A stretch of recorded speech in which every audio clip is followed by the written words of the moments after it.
India is my inspiration, my teacher, and my home.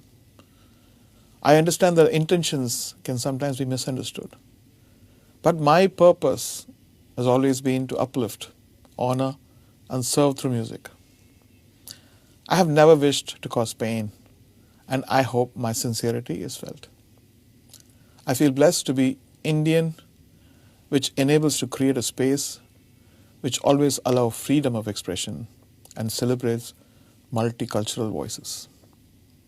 From nurturing Jala, presented at the Wave Summit in front of the Honorable Prime Minister and Ruhinur, to collaborating with young Naga musicians to create a string orchestra, to mentoring the Sunshine Orchestra, also building Secret Mountain, India's first multicultural virtual band, and the honor of scoring Ramayana alongside Hans Zimmer, each journey has strengthened my purpose.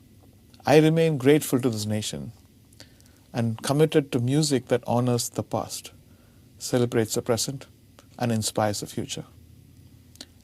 Jai Hind and Jai Ho.